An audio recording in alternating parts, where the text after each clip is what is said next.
For example, the story was so sad. He had just qualified to go to the university, and his ambition was to go complete his studies, come and build a house for his mother. And he was not able to do that. But we all got together with the county government of Makueni. We were able at least to give that lady a house within 1 month when we were burying Brian. So that was in 2023. In 2024, young Kenyans, the Gen Zs, caught world attention, and even today I'm quite sure the international community is watching. I've heard BBC and others. The lead item is about the remembrance of the very brilliant and bold young Kenyans who came to the streets to, again, in furtherance partly to the issue of high cost of living, but they were now saying this was now being strongly enshrined through the infamous finance bill of 2024. So they came out, armed only with bottles of water, their national flags, and their telephones. And they did what actually became a very heroic action. So today we want to remember them. I remember, for example, Eric Kialo was shot on the head by a sniper's bullet. And remember young Kennedy Odhiambo very innocently in Rongai. And we had the testimony of his mother when we went for the memorial service at All Saints Cathedral. Young people. And then after that, the culture of abductions followed. They didn't stop at killing the young Kenyans, but they followed this now with high-handedness. The Sumbarus, the famous Sumbarus. I remember, by the way, in 2023, I was myself put under house arrest. I was not allowed to come out because previous week we went all the way to Wote and other places. We were all over.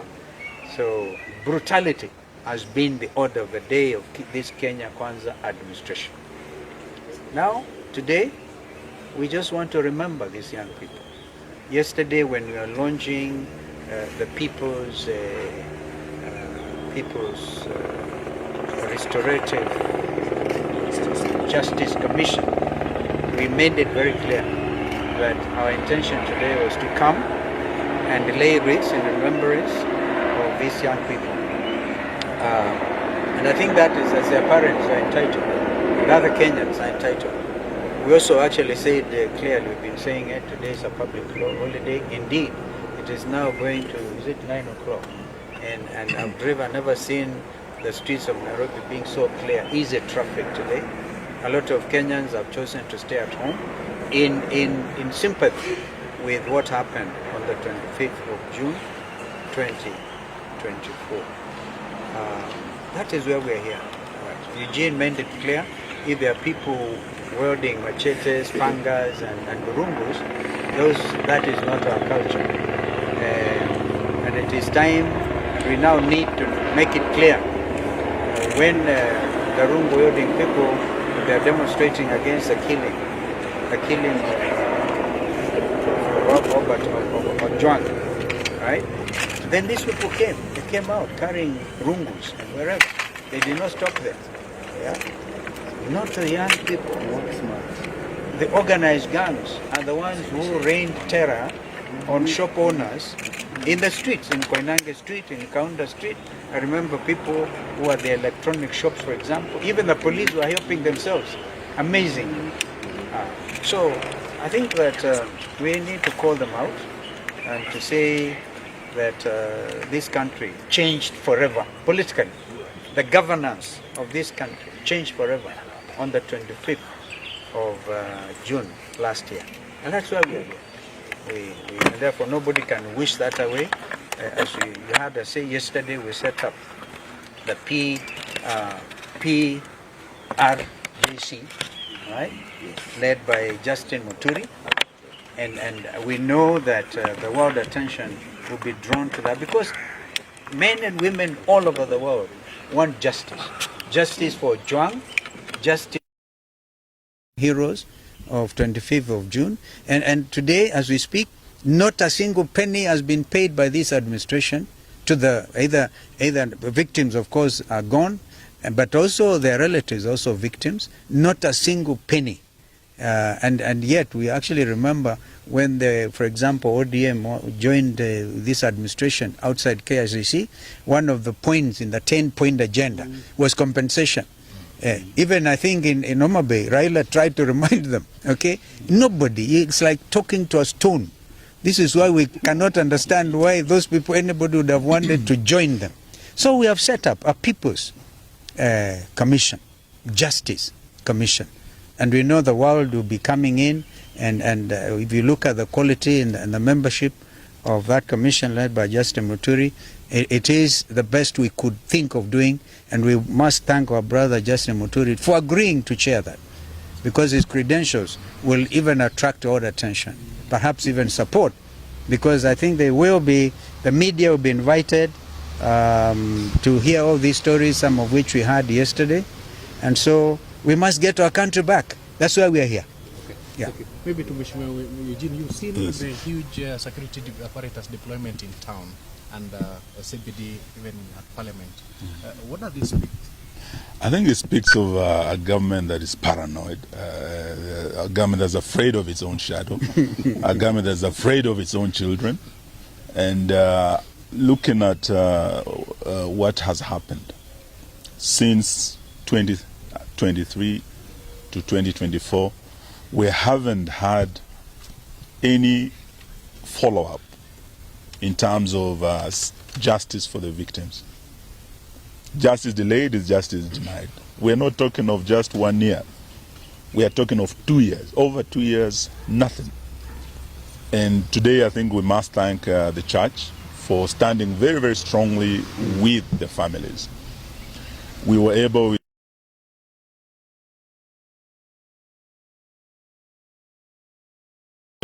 and we had all churches coming together, the evangelicals, and they all came together, and we prayed with the families and the victims of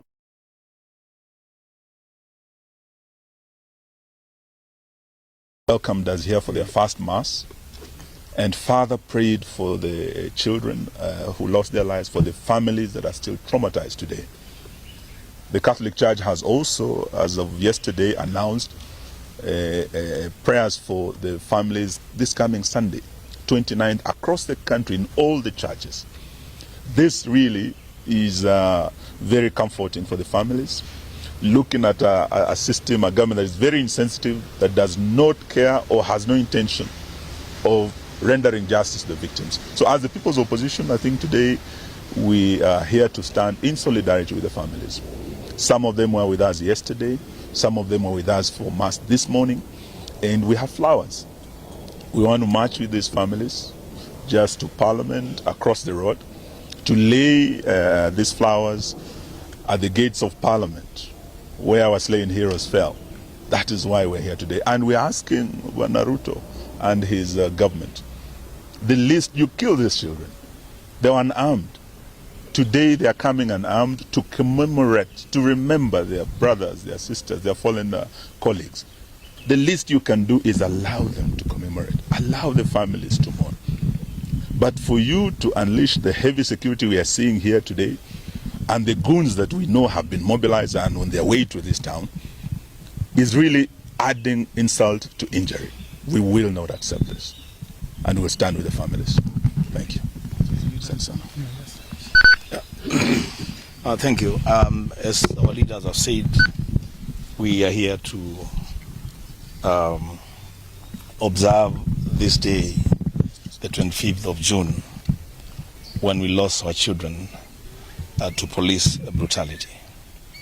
I think I just want to reiterate that this day is a very special day for Kenya. It's a day that the least that this government can do is step back and let Kenyans do what they want to do today, to mourn their children. It's very unfortunate that the government would want to dictate to parents, to brothers and sisters, how they will mourn their children. A government can never do that. Let parents come out, let brothers and sisters come out, let Kenyans come out and mourn our children, and we shall retreat back home. We'll have sent a message, we'll have honored these children who are our heroes. in Parliament, I'm here with my Deputy Minority Leader from the National Assembly. As members of Parliament, we shall go to Parliament and lay wreaths in commemoration of the children that were killed in Parliament. The least that the leadership, entire leadership of Parliament can do is to join all of us to go and lay those wreaths in honor of those children and in honor of the institution of Parliament. I thank you. All right. Maybe Minority Leader. Parliament today is rounded by very interesting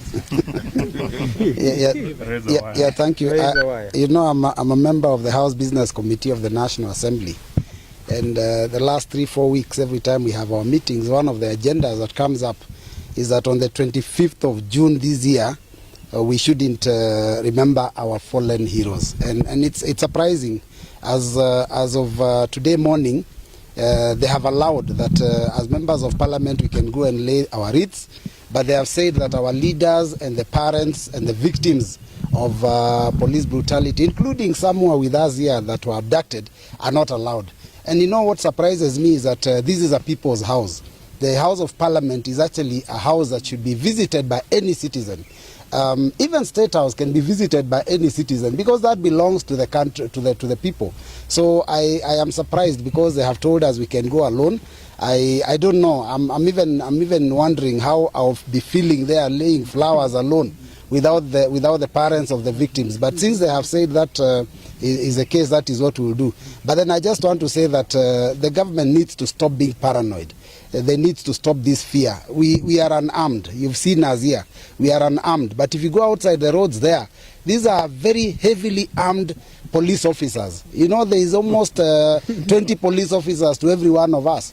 But you will see them attempt to intimidate us. You will see them stop us from even going into Parliament. They've cordoned off the city. They've told people not to drive into the city with their cars. So even though we said it's a public holiday, we didn't mean that people shouldn't be allowed to come to mourn. We only meant people shouldn't go to work, let us mourn together. Otherwise, we shall be doing that work in Parliament, and we hope that today will be a peaceful day. We hope those goons that they normally unleash on us are not released, because if they do that, then they're the ones that will be destroying the country. With those few remarks, thank you very much. What yes. becomes of House business? What becomes of House business today? Because they sit in the House Business Committee.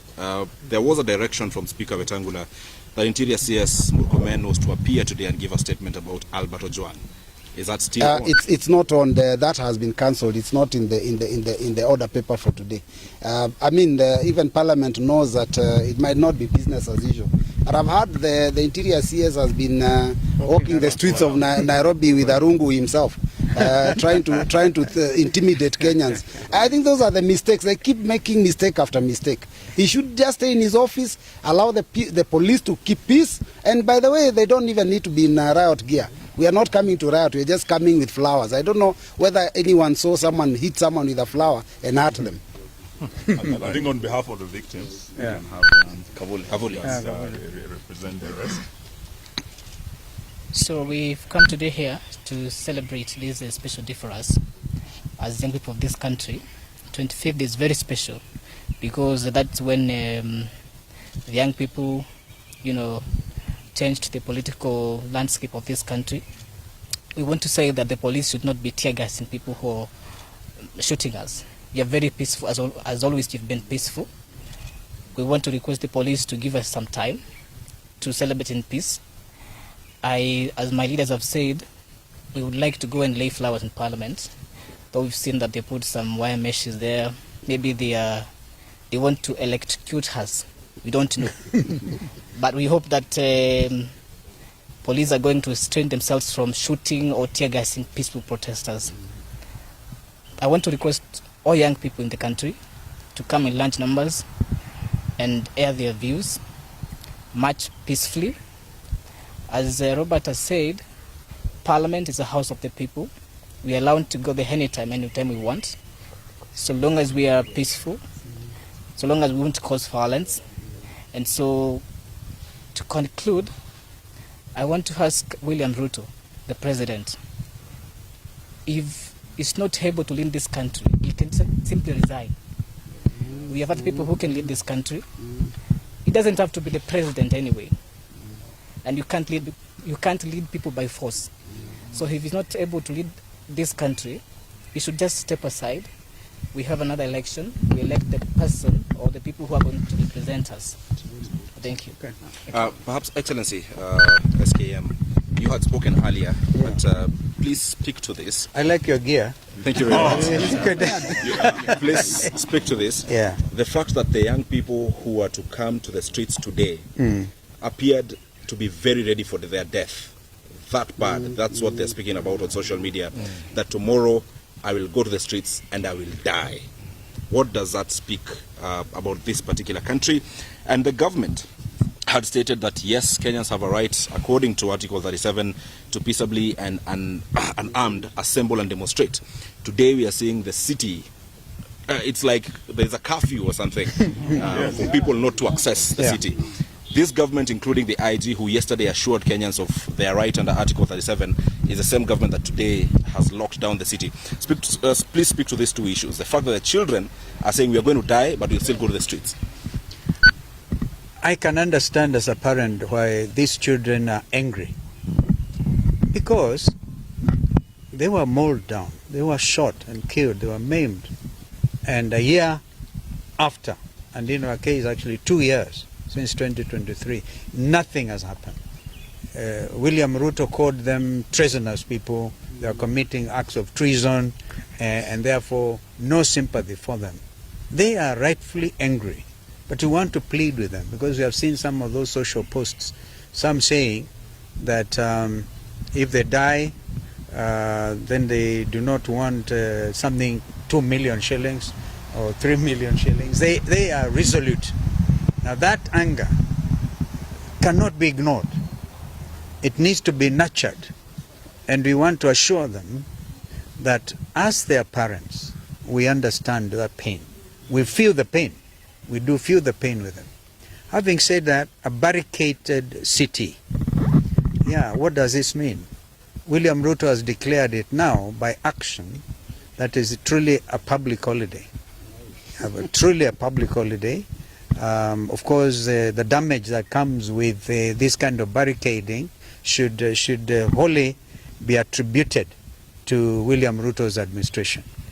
So we want to reiterate that even if they deny us today the possibility of going outside Parliament, the main entrance to Parliament, and lay wreaths there, I can tell you in the years to come, this is clear in my mind, in the years to come, this will be celebrated as a national holiday, properly, with people able to come to Parliament and without let or hindrance, without having this heavily armed policemen, armed to kill their own citizens.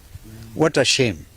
So Kenyans must remain bold, Kenyans must remain resolute, and so this is a very important day. In fact, one of the most important days since this country gained independence in 1963. We have had various attempts like amending the constitution and giving ourselves a new constitution in 2010. And actually on the strength of this constitution, these young people came out. Under Article 1, what I'm wearing here is the only thing they were armed with was Article 1 of the constitution. They are very clear. They're very clear. We have here a document that will stand the test of time. And nobody, no William Ruto, Kanja, or Sakaja can do anything about it. This is a new country. And therefore we must prepare it for the owners, the young Kenyans. As the leader of the united opposition, you repeatedly said that today will be a public holiday to join the young people. What was the plan? You've already mentioned laying of wreaths, which appears, or so far looks like, may not happen. But what did the opposition have in mind when you declared today a public holiday? Because of heavy remembrance. This is not the usual type of remembrance. In 2023, we are not even allowed to come to a church like this, and we really must thank the Catholic Church for their magnanimity and their sense of understanding. In fact, we understand that on the 29th, all the Catholic faithfuls and the Catholic Church, we had this from Bishops Anyolo and Muheria and others, will be commemorating this event Therefore, it was out of a sense of duty and a sense of nationhood that we declared this a public holiday. We didn't want to gain cheap political mileage because we are not the type to do so. It is out of a deep sense of commitment to this country and the welfare and the future of this country that we made those announcements. Noah Kipkemboy from KTN. Yes, no. My question is sort of calling to order the political class. And I know we don't want to mention classes in this particular situation, but this issue of goons, it is an economic disparity question and people taking advantage of that disparity and utilizing people against its own people. Call to order the political class in this issue of goons, please, sir. Goons. Goons. I'm told even the international community have actually accepted that terminology. In their very strongly worded statement yesterday, they have come out and called out because they are partners. Nobody, I've seen an attempt by chairman of a committee in parliament trying to say, oh, non-interference. When it comes to the issue, and here I speak to you as senior counsel and a leader in this country, when it comes to and a former foreign minister, I can tell you this.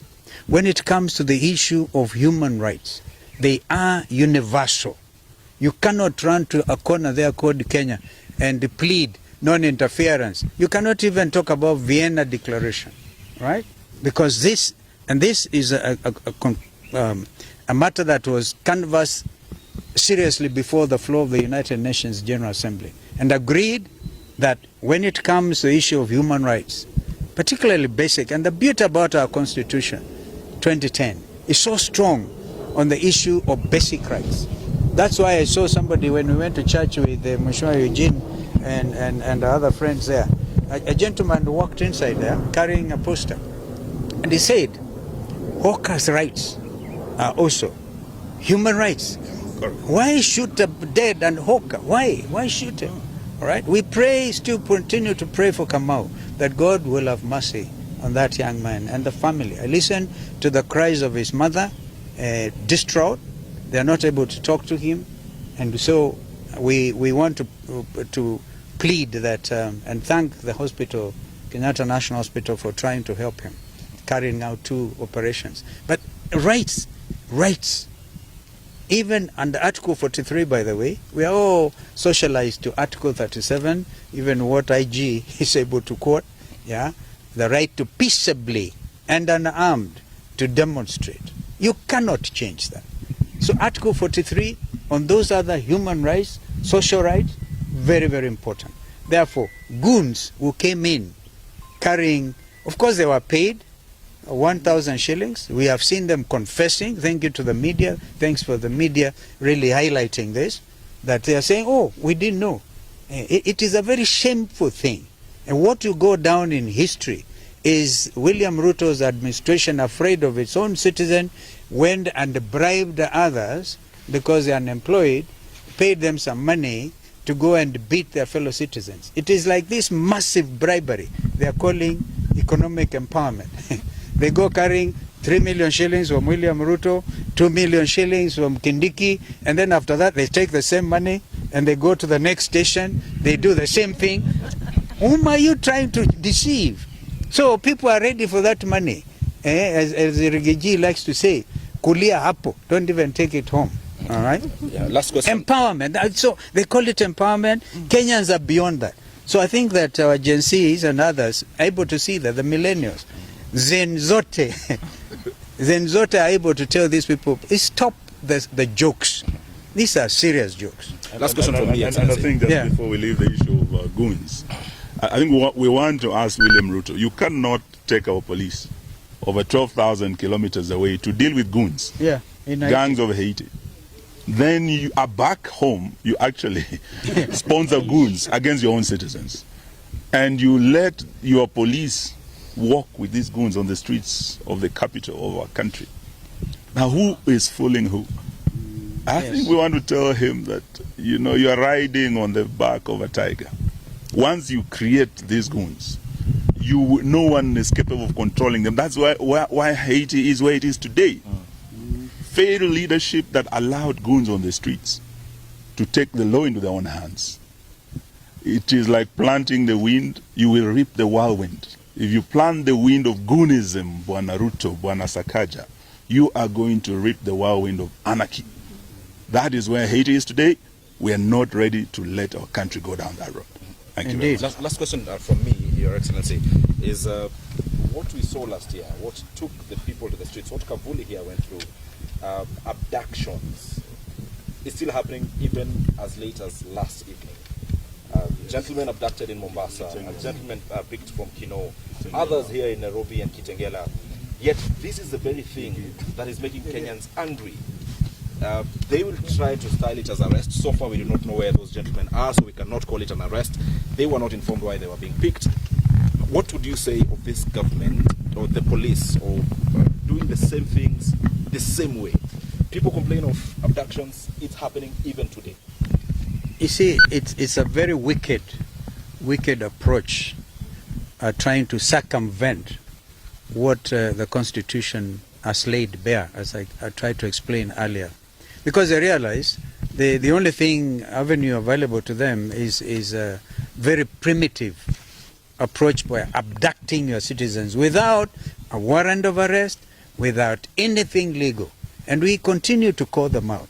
They will be caught up with by the long arm of the law. You cannot escape it.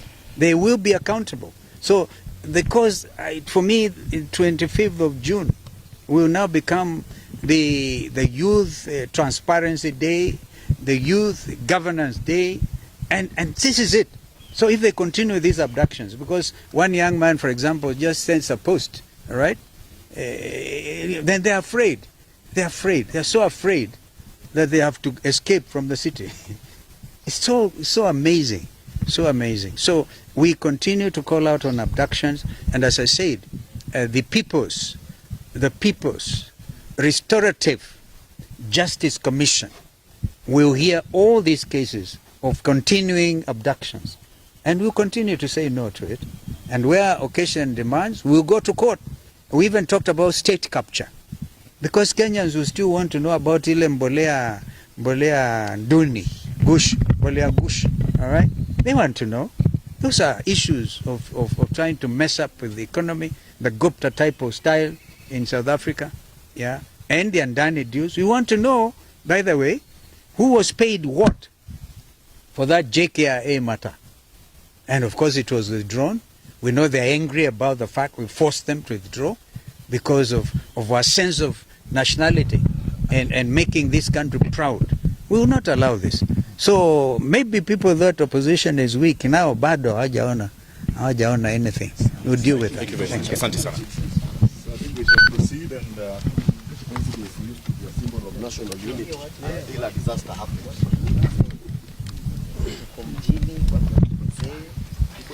Thank you. Numbers, right in the middle of the city. We shall overcome our fear. Watu watokezee, wale wajafika mjini wafike mjini.